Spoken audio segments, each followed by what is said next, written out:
Good boy, hey, you're in my seat. Hello, I'm Alexa Moses, a writer, and this is Corky the Cavoodle, and I'm here to tell you about what it's like to be a writer, the kind of things that I do, and to talk to you about my latest book, Michaela Mason's Big List of 23 Worries, which is out now. So, I'm a writer, but that can mean a lot of different things. And for me, it does. I write fiction.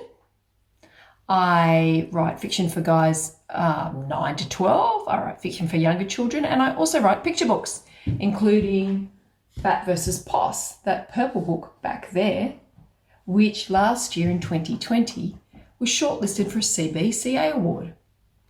I also write poetry.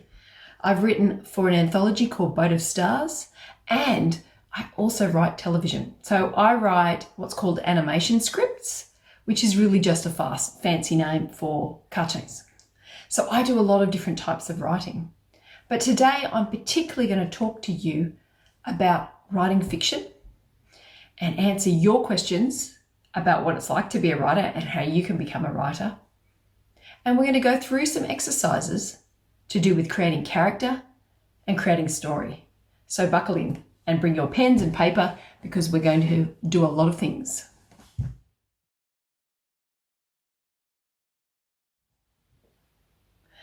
So the questions that I get asked the most when people find out I'm a writer is, when did you first start wanting to be a writer? That's one. And the second part is, how can I be a writer myself? I think I wanted to be a writer from when I started to read at about 5 years old. In fact, I don't really remember wanting to be anything else. As soon as I started to read, I felt like worlds had been opened up to me. And I've read all the way through primary school and high school, and I still do now. It was something I liked. It was something comforting. It was something I could do when things were bad in my life or things were good in my life and I wanted to relax. I'd just take a book, curl up upstairs in my room and read. And so I wanted to be part of that world. I wanted to write stories too. That's what I remember. And as soon as I could write, I did. I had a diary and I would write in my journal, in my diary, I'd write poetry or I'd write stories or I'd just write an entry about how my day was going. I'd write song lyrics. I'd write whatever came to me to write. I'd come up with great characters, often copying the books that I was reading at the time, as you do when you're learning to write. So what I loved about writing, and I still do, and reading too, is that it's a marvelous connection with another mind. The mind could be someone who's died 300 years ago, and yet I can still read what they were thinking, their thoughts, their ideas, as if they're speaking directly to me. And it's almost a privilege sometimes to read certain books because they're so amazing and they change you. But it's hard to explain that when someone hasn't read the same book or doesn't feel the same way about it. So I knew at age 5 that I wanted to be a writer, which answers the first question. But the second question is, how do I become a writer? So how do I, I'm writing in my journal, I'm writing in my diary, I'm writing short stories. How do I then turn that into a book with a cover by a publishing company? They put it out and they promote it and it goes in bookshops. You can buy this in bookshops and pay money for it and someone will buy it and read it. How does that happen to me? Now, that was really tricky, I remember. All the way through, by the time I hit year 5 and 6, I was thinking about this. I wasn't really thinking about it when I was littler. And onwards through high school, I got more and more worried. How do I become a writer? I didn't know anybody who was a published author. There was no university course you could take to be a published writer. There was no even school course you could take to be a novelist or a writer. It's not something that is considered a job. On jobs day, right? Careers day, people would come into my school and talk to me about being a doctor or being an engineer or being an accountant or working in mines, or a miner, or lots of different jobs, right? Being a nurse. But no one ever said, this is what it is to be a writer. So I got more and more worried. Not only did I not know any writers, I didn't know if my work was good enough. All the stories and poems and essays and lyrics and whatever I was writing at the time, were they any good? Would anyone ever want to read what I had to say? And I guess I'm here to tell you that you shouldn't worry about that too much. See, because I wanted to be a writer and because I practiced, I became a writer in the end. So the things that you can do to become a writer are probably things you're already doing, but I'll tell you what they are, and they're really simple. The thing is not to get too focused on the cover and the publishing and because there are a lot of books in the world, but not all of them are books that speak to you and great books. The most important thing for a writer is the writing. It's what you're doing on paper or on the computer. It's not the cover and the promotion. It's not, seeing it in a bookshop. It's great. That's great because you're getting it out to the world. But the real work happens on the page with your pen and your mind by yourself. It's weird, isn't it? We just sit here, I do, and work by myself. But I don't really feel lonely, funny enough. And you probably feel the same if you want to be a writer too. So what you need to do is, if you want to be a writer, is write. That's the first thing. Write. Listen to conversations. Come up with stories. Think of a great character. Write lyrics. Write anything that takes your fancy, but just do the writing. Practice doing it. Practice, practice, practice. See? The other thing that you need to do, and it's just as important, is to read. Read. I can't say it enough. Read things. Read anything. And don't listen to adults who tell you read this, read that. It's an important book. That's great. You can. But read what you like to read. That's the most important thing. You want to pick up that book and get into it. And this is terrible to say, if I'm reading a book and I'm bored with it, I don't read anymore. I stop after 3 chapters, decide it's not for me. Life's too full of amazing books to read one that's boring, honestly. And I read another book. Read what you love to read and write what excites you and what you love to write.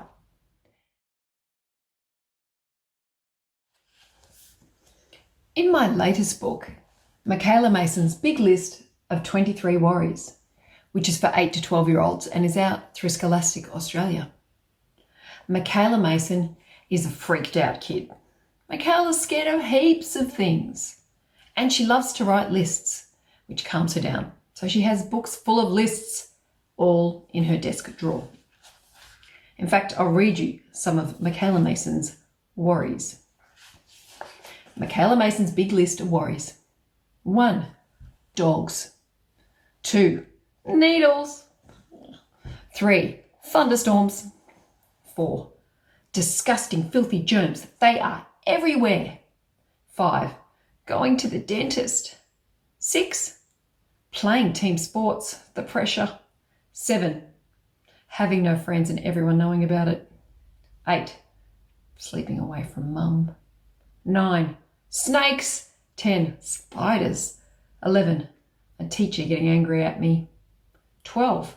Running out of pens and pencils at school. 13. Swimming in big ocean waves. 14. Burglars breaking into the house at night while we're asleep. 15. High places like cliff edges. 16. The North and South poles melting and the ocean rising and our house flooding. 17. Balloons. They pop suddenly. 18. Earthquakes. 19. Stingy insects like bees and wasps. 20. Chickens. 21. Rats. 22. Looking in the mirror when it's dark. I might see a creepy ghoul's face instead of my own face. 23. Scary movies and TV shows. In this book, Michaela Mason has just moved from the city with her mum, which she loved, to start a new life in the country in a town called Wombat Gully. And there are a lot of things that Michaela Mason is scared of in Wombat Gully. But the biggest thing she's scared of is dogs. Dogs are number 1 on her list. And there are plenty of dogs in Wombat Gully. I'll read you chapter 2 after Michaela has heard the barking of a dog just after she's arrived in Wombat Gully. I ran to the front room, leaned on the papers on Mum's desk and peered out the window. My breathing slowed. No dogs in sight. Mum was gardening in her old Akubra hat that made her look like a mushroom. I slithered out the front door and crouched beside her. "We can't live here," I whispered, scanning the street for dogs. Mum dropped her gardening fork and sat back on the Gully Echo, the local newspaper she'd been kneeling on. She gazed at me from under her mushroom hat in that annoying way of hers, where she raises one eyebrow and tilts her head as if she can't believe what she's hearing. She calls it looking sceptical. Sceptical means she has serious doubts. "But we've just moved in," Mum said. "Why?"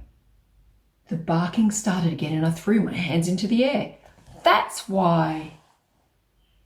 Mum put her arm around my shoulder. "Mike, we discussed this," she said. "Mum calls me different versions of Mike, as in the boy's name. We're in the country.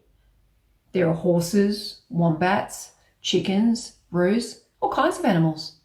In fact, we should go to the wombat refuge and check out the baby wombats. I bet they're adorable." Baby wombats sounded cute, but I wasn't keen on going anywhere when there were dogs about. "Only if you promise we won't meet any monster dogs," I said. "I can't promise that," Mum said. "Besides, not all dogs are bitey, like Toffee." "Toffee was an evil hellion," I said. "Hellion means a rowdy, rough person, and was on MM's list of scintillating words to work into conversation. I was pleased I could cross it off my list. Scintillating means dazzling and brilliant, and it's also on the list." Mum tried not to smile. "Nice word. Well, you don't have to like dogs, but you shouldn't be a prisoner in the house because there are dogs living nearby. Anyway, most dogs are friendly. I think you'd like them if you met a few." No way was I going near any dog. I didn't say that out loud, though. Instead, I smiled mysteriously with my lips closed. I use my mysterious smile when I don't agree with someone, but don't want to argue. Mum flashed me a smile in return. Mum has this special, warm, crinkly-eyed smile that makes everyone smile back, and she knows it. She uses it against me when I'm feeling grumpy. "I get it. You're not going near dogs. Hun, I need a drink of water. Can you work on the rambling dock for me?" She plopped her mushroom hat on my head, clomped up the creaky wooden steps and disappeared inside. I scanned the tangle of weeds in our front yard. "What does rambling dock look like?" I called back. No answer, except from the family of kookaburras that lived in a big gum tree out the back who broke into burbling, "Cuckoo-ca-ca-cas." If you stood under the tree and looked up, you could see their creamy tummies and bobbing tails. Anyway, I didn't have gardening gloves and I wasn't touching dirt without them because dirt is full of germs and I could catch Legionnaire's disease. Although Mum said it wasn't likely I'd catch Legionnaire's from dirt, even she had to admit it was possible, and a 0.001% chance was enough for me. I settled on the newspaper to wait. The leaves whispered above me and the clouds inched across the sky like massive cruise ships. The air smelt fresh and green and was filled with the sweet piping noises Mum said were made by bellbirds. I wondered what a bellbird looked like, bright purple and yellow, judging by their voices. I tried to whistle along, then gave up and sang a few lines of This Is Me. I missed my friends at Ashlands Public and dreaded starting a new school. But perhaps I could learn to like Wombat Gully. Then, without warning, a big black and white dog hurdled our fence and thundered towards me. Its teeth were huge and sharp and its eyes were freakish. One was light bright blue and the other was brown. No! I screamed and bolted for the house, but the beast galloped after me. As I slipped through the front door, the monster jumped into the air and its teeth almost grazed my cheek. When I slammed the doorknob clunked onto the floor and rolled down the hallway. On wobbly legs, I ran past Mum, squeezed into my room and dived under my doona. I lay in the stuffy darkness, fiddling with Uni's eyelashes and panting with fear. Wombat Gully was a horrible place. Why couldn't we just go home?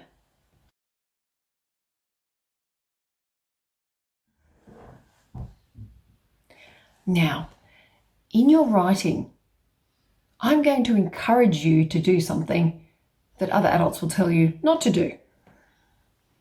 Just ignore them.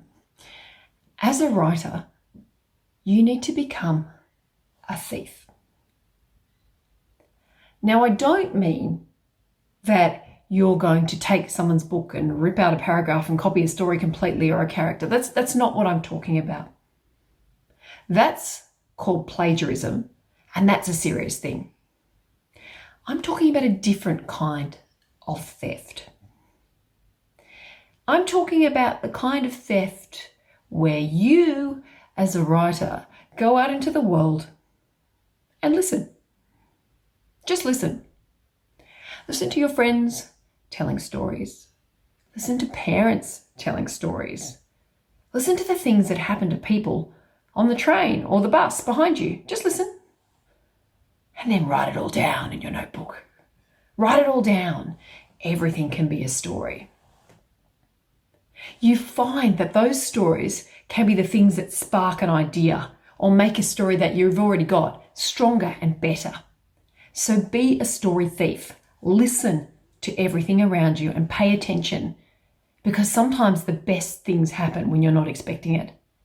And that's why I always have a notebook with me, because if something really cool happens or I hear someone say something, I write it down. I might use it later, I might not, but it's there if I need it. I'm gathering my materials. In fact, I can give you a really good example of when I did that, and I was a story thief. So let's hear from Tyson. Hi, I'm Tyson. I'm 10 years old, and I'm here to tell my story. When I was 7, on Halloween, I was trick-or-treating with my brother and my dad. I was dressed as a vampire. A handsome vampire. Then, a lady with 2 chihuahuas came out of an apartment building. The chihuahuas were fighting, and one of them bit me on the leg here. It bled, and it hurt a lot. And after that, I was really, really scared of chihuahuas. Thanks, Tyson. And does this sound a little bit familiar? A few years ago in Sydney, Mum and I went trick-or-treating for Halloween. We were walking to the lift when a tiny brown blur streaked out of apartment 425. By the time I felt the sharp teeth and screamed, Toffee was hiding behind Mrs. Glover's leg and blood was trickling down my calf. Mrs. Glover didn't even seem sorry. She said my vampire girl costume had scared poor Toffee. But I tell you, that little dog didn't seem scared. I swear Toffee smiled at me like she was proud of herself. Since then, whenever I see a dog, I cross the road to get as far away from it as possible. So maybe Tyson's story inspired me a little bit to turn that story into a similar story for Michaela. And unfortunately, that's not the only time it's happened. Louis? I'm Louis. Here's my story. Okay, so I'm a bit scared of needles. Well, maybe more than a bit. Anyway, I was taken to the doctor a couple years ago to get my flu shot. And I didn't want to have my flu shot, to say the least. Anyway, when I got into the doctor's office, I was a bit scared. Well, more than a bit. And anyway, I kind of panicked. So the doctor got out, as I remember, some bubbles and a soft toy, and I don't know how old she thought I was, but it's a bit embarrassing. Anyway, I got the shot eventually, so it was not so bad. Thanks, Louis. So you and Louis will probably recognise this. Number 2 on MM's big list of worries is getting needles. I loathe needles. Loathe means hate, but stronger. Last year at the doctor's surgery, I locked myself in the toilet because I was scared of getting the flu shot. In the end, the nurse unpicked the lock and they dragged me out. Mum cuddled me on her lap while the nurse blew bubbles and wiggled a plush pink rabbit at me, which was humiliating because I was not a baby. See, story is everywhere and ideas are everywhere. You might be sitting on the bus and hear a great line that someone says to another, a friend to another friend, a mother to a child, and you think, yes, I could use that or a version of that during the fight scene with my characters when they're in the park. I'm going to write that down. Because story and ideas come from real life. They're never going to be exactly the same, what you put in a book and what you hear, but they will inspire you to build something new from the real thing. So listen, walk around, listen, be a spy, be a story thief. Let's talk character. Character, to me, is the most important thing about writing fiction. I love a good plot, story that keeps you racing and turning pages. I love wonderful writing in which the author can make you feel the little feelings that you've had but have never put into words. You think, oh yeah, I know that. But what I love most of all are amazing characters. People that I want to hang out with. When I'm reading, I just want to be with them. I want to read more. I want to see what they're up to. They kind of feel like people who are my friends or my enemies. I just want to know all I could about them and spend as much time as I can with them. So the question is, who are your favourite characters in fiction? Have a think. See if you can write down a couple. How about, I'd say actually Hermione from Harry Potter or Ron Weasley. I think they're both terrific characters. The bossy, very by the rules Hermione and the laid back, slovenly yet funny Ron Weasley. How about Gandalf, the wizard from Lord of the Rings, stern yet wry. He's a real rule breaker and yet in charge and always does the right thing, although in unexpected ways. I also love Matilda from Roald Dahl's book Matilda. She's a wonderful character. She's sweet and clever and thoughtful and quiet and yet piercingly clever. And also very moral. She wants to do the right thing and she believes in doing the right thing. And how about Templeton from Charlotte's Web, the rat? He's sort of a baddie and sort of not. He's funny, he's a rule breaker, and he's a character you kind of enjoy when he comes and appears on your page. You want to see what he's doing. That's what we remember, I think, about books. We do remember stories, but we remember these characters, these people, these fictional people we want to hang out with. So when I started Michaela Mason's Big List of Worries, I was thinking about a particular character. Now, years ago, after I was at university, I just graduated and I was working at university as a research assistant in the School of Psychology. And one day I was asked to assist filming a video of a children's clinic. And the children's clinic was a clinic for anxiety. So kids who get worried about things. I thought, okay, sure. And I went along. And the kids were ranged in age from about 7 to 13. And some of them were really quiet and hardly spoke. And some of them were naughty and couldn't pay attention. And some of them were just sitting there watching.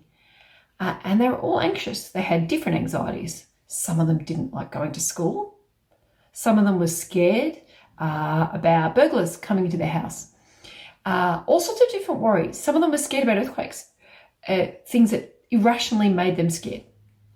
And there were two things about that visit that really stuck with me. The first was I thought, oh, I was kind of anxious when I was a child. I remember feeling like that. Yeah, I've been scared of stuff too. I used to think burglars were going to break into my house at night. I did. I honestly did. And the other thing I noticed was a particular girl. I don't know her name.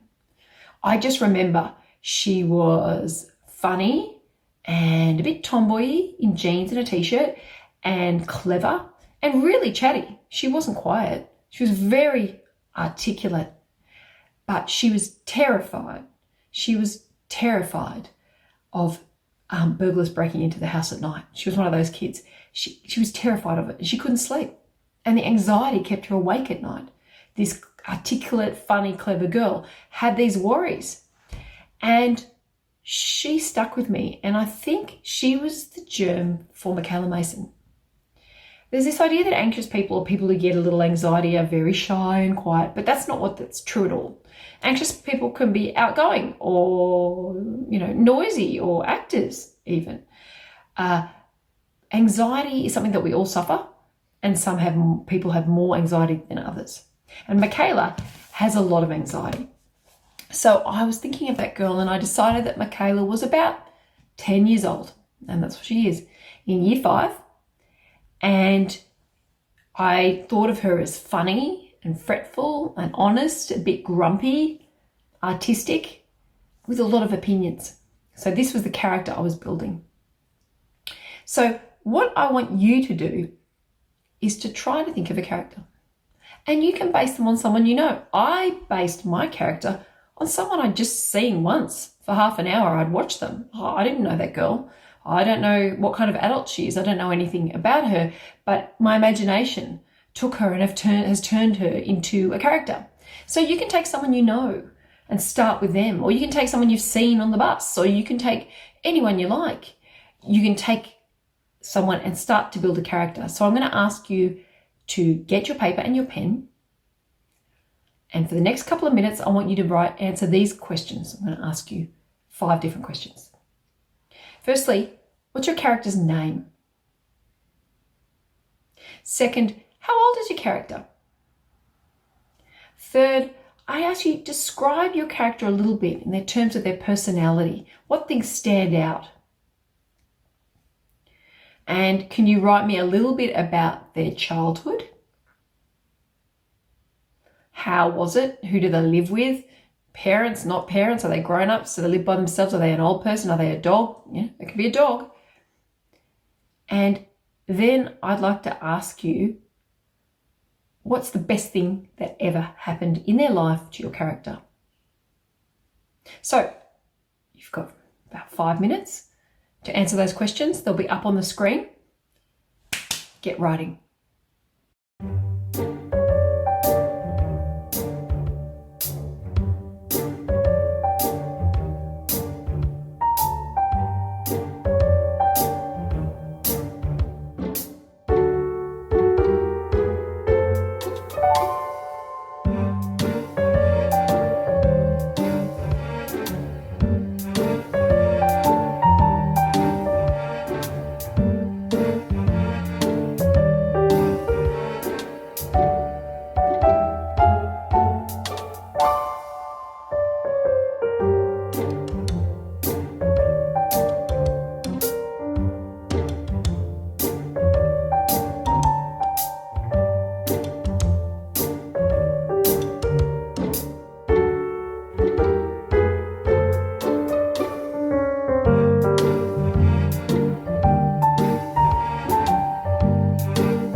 So now you know a little bit about your character, their basic statistics, a little bit about their personality, a little bit about what they look like, where they live, how they live, and a bit about their childhood. So just the beginnings. Now it's time to dig a bit deeper. So don't worry at this stage if you think, I'm not sure about this character. It seems a bit wishy-washy or vague to me. That's normal. Sometimes characters come in a flash, but other times characters take a bit of work, so don't lose heart. It's time now to dig deeper, and I'm going to ask you to write me a scene. Now, in this scene, I want you to write about your character's most embarrassing moment. The most embarrassing thing that has ever happened to them in their lives. And don't hold back. That's a big part of writing, is not to hold back. At the moment, this is just for you. I want you to really try to think of that moment and put yourself in your character's shoes and imagine for them what it was like and describe for me what happened. You're going to have a little bit of time to do this. So I need to get you to get your pens and your paper, have a good think, and write a scene telling the truth about your character's most embarrassing moment. What happened, how it went down, and how they felt about it. And as I said, don't hold back, because all of us have moments that we cringe about to remember, that we are ashamed about and horrify us and we feel terrible about. And you need to tap into that now.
difficult? Did you feel a little embarrassed and awkward and awful as you wrote that scene? Well, if you did, congratulations, because you are beginning to enter your character's mind and your character's emotional state. And that's what we're trying to do here. Before we start writing our story, we want to really feel that and know that character. So another exercise I find really useful when I'm creating characters is a description, and it's a particular description. I like next, when I'm stuck, to describe my character's bedroom. Why, you ask? Well, because a bedroom is a very personal and intimate, personal space. It's private. And often we keep around us not only the things that we care about most, but also the things that we use just day to day. And those items can tell you a lot about someone, what they do, who they are, and what they care about. So now I need you to stop and think. Think about where your character lives and where they sleep. Do they sleep in a bunk and share a room with one of their brothers or sisters? Do they live by themselves in a big mansion? Do they live in a tent or in the woods? Or are they a wolf who lives in a cave somewhere deep in the heart of Germany? You can work out this, and it can be anywhere in the world that you like, even a fantasy space, up anywhere in the universe that you want it to be. So you've got to think about your character, and you've got to work out where they sleep.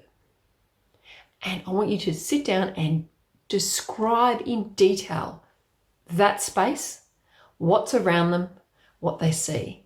Ask yourself, are they messy? Are they neat? Is the wall covered with posters, or is it a very bare space? Okay, give it a go.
You've now described your character's bedroom.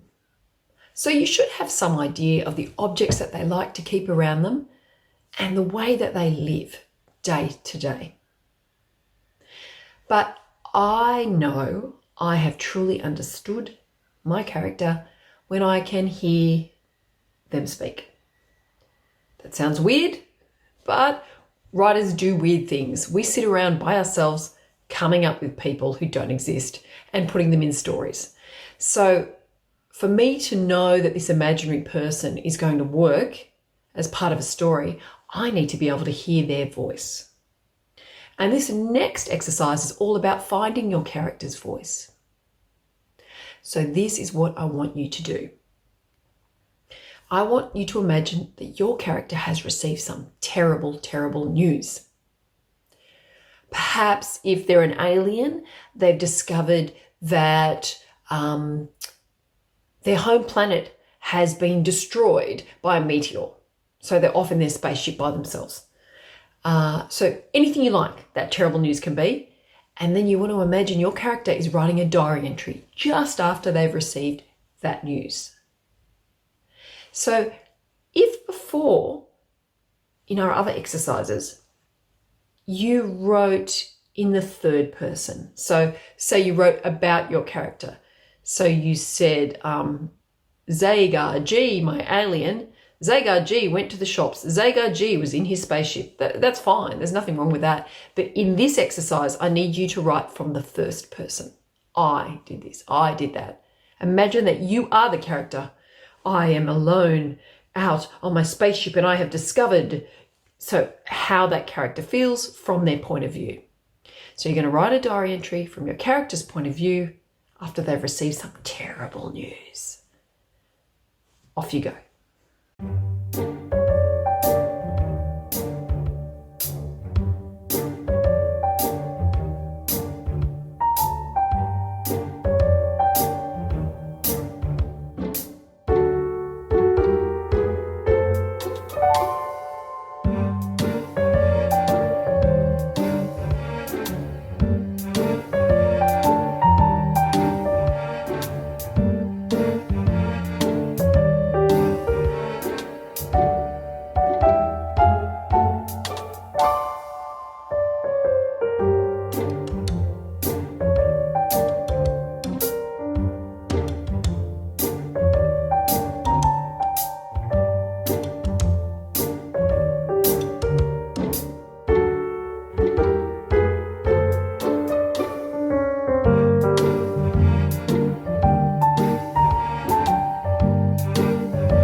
How did that feel to write the diary entry from the point of view of your character?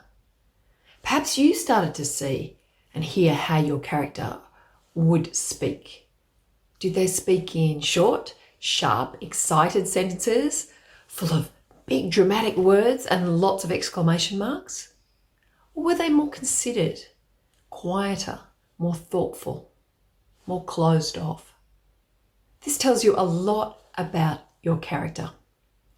But there's still one more thing we need to know before we start thinking about our story. Yes, I know there's a lot of work to do first, but if you want a really good story, you must know your main character. So now, after I've done all those exercises and got a good feel for my character, who they are, where they live, what the things around them are like in their daily life, and how they sound, this is when I start to think about my character's motivation. Now, it's a big word, but motivation just means what my character wants. And your character can want a lot of different things, but what your character wants most in the story you're about to write. So let's use Corky as an example. Imagine Corky's my main character, and his basic statistics are that he is white and fluffy and 3 years old. He is outgoing and cheery, also a little bit of a crybaby. He hates being left alone and he carries on. And if we described his bedroom, we'd say he sleeps in a basket in the laundry of Alexa Moses, the writer. And it's an old basket with a smelly old pillow, but he just loves it. And let's say something terrible's happened to him. So let's say I wrote a diary entry from Corky's point of view, and the terrible thing that had happened was that his best friend, Eric, the big brindled boxer dog, was moving. And Corky would never see Eric again in the dog park. And Corky is devastated. So I wrote a diary entry from the point of view of Corky that began, "I cannot believe it. My life is over. Eric has gone." So I know all these things about Corky and his character. And now I have to think, what kind of motivation could he have for my story? Look, there are a few clues as to the kind of motivations that Corky could have from all the work I've done before. So let's say, well, how about this? How about Corky wants a new bed? He's not happy sleeping in his basket in the laundry. And my story then becomes a story about Corky going around the house trying to find a new place to sleep. In fact, this very story was written by the New Zealand author Lindley Dodd in her book Schnitzel von Crumb's Basket Work. In this book, the sausage dog, Schnitzel von Crumb, is given a new basket and he doesn't like it. He wants his old one back. This new basket is not comfortable. And the book is about Schnitzel von Crumb going around the house trying to find a new place to sleep. And his motivation is simply to find a comfortable place to sleep. So that is enough to write a story. But I think we can do better with Corky. I think, how about this? Corky's motivation in our story is going to be Corky wants to find Eric. Corky's lost his best friend and is desperate to find his best friend and hang out with him again. Now that's a really good motivation. It's a really strong motivation. And lots of ideas for your story will come from that motivation. For example, Corky wants to find Eric, and that's his motivation. So what kind of things could Corky do? Well, he might run away to try and find Eric. That's one part of the story. He might go to the dog park and look for Eric. He might even bust into a training lesson and make it a chaotic mess because he's looking for Eric. He might barge into a pet shop looking for Eric. He might see another dog that looks like Eric and follow him home and jump in a car and end up miles and miles away from his own house. So there are lots of things that can come from the motivation of Corky trying to find his best friend. So what I want you to do now, our final exercise, is for you to think of some motivations for your character. You can write down a few, write what your character wants, and then maybe pick the one that you think is strongest and best for your story. So now we're going to go off and try and think of a strong, good motivation for your character that could kick off a story. Go for it.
Did you come up with a good motivation for your character? Or maybe you came up with a few, and now you're thinking about the different kinds of stories that you can write with your character. That's terrific. And this is how writing begins. Don't worry if you're still a little muddled. This stuff takes time. And sometimes it can take weeks and a lot of work before you really understand what you're writing about. Thank you so much for spending this time with me. I love that you came and have really thought about character and done these exercises and worked on becoming a writer. And thank you so much for learning about Michaela Mason's big list of 23 worries. I hope you get a chance to read it and I hope you enjoy it. And good luck, and keep writing, keep reading, and keep working on your character.